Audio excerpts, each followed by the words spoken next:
అనుకున్నట్టే జరుగుతోంది. అమెరికా అధ్యక్ష పీఠంపై డొనాల్డ్ ట్రంప్ కూర్చుంటే జరిగే అనర్థాల్ని, పరిణామాల్ని ప్రపంచ దేశాలు ముందే అంచనా వేశాయి.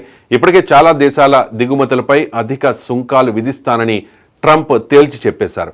అక్రమ వలసదారులపై కూడా ట్రంప్ ఉక్కుపాదం మోపుతూ ఉన్నారు. కానీ ట్రంప్ భయం ఇతర దేశాలకే పరిమితం అనుకుంటే పొరపాటే. అమెరికాలో ప్రభుత్వ ఉద్యోగాలు చేస్తోన్న ఆ దేశ పౌరులకు కూడా ఇబ్బందులు తప్పడం లేదు. అమెరికాలో ప్రభుత్వ ఉద్యోగుల సంఖ్యను కుదించే దిశగా ట్రంప్ ప్రభుత్వం వేగంగా చర్యలు తీసుకుంటోంది. ఫిబ్రవరి 6లోగా స్వచ్ఛందంగా ఉద్యోగాన్ని వదులుకోవడానికి సిద్ధమయ్యే వారికి 8 నెలల జీతం ఇస్తామని ప్రతిపాదించింది.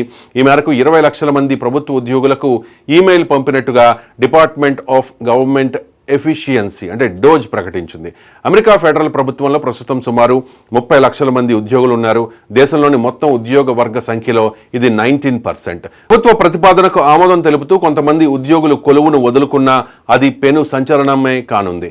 దీనివల్ల హఠాత్తుగా ఏర్పడే సిబ్బంది కొరతతో ఫెడరల్ ప్రభుత్వ సేవలపై తీవ్ర ప్రభావం పడనుందని నిపుణులు చెబుతూ ఉన్నారు. మరోవైపు ప్రభుత్వానికి చెందిన సిబ్బంది నిర్వహణ కార్యాలయం ఉద్యోగుల్ని ఉద్దేశిస్తూ ఒక మెమో విడుదల చేసింది. ప్రభుత్వ ఉద్యోగులంతా మెరుగైన పనితీరు, ఉత్తమ ప్రవర్తన కనబరిచేలా చూస్తామని అందులో పేర్కొంది. తద్వారా భవిష్యత్తులో ఉద్యోగుల కుదింపు గురించి పరోక్ష హెచ్చరికలు జారీ చేసింది. మరోవైపు కోవిడ్ కాలం నుంచి ఆఫీస్కు రాకుండా ఆన్లైన్ పద్ధతిలో పనిచేస్తున్న ఫెడరల్ ఉద్యోగులకు ట్రంప్ ప్రభుత్వం మరో షాక్ ఇచ్చింది. పని చేసేందుకు మీరు ఆఫీస్కు హాజరు కావాలి, అలా చేయకుంటే మీ ఉద్యోగం ఉండదు అని ఉద్యోగులకు హెచ్చరికలతో కూడిన మెయిల్స్ పంపించింది. ట్రంప్కి అమెరికా అధ్యక్షుడిగా ఇదే చివరి అవకాశం.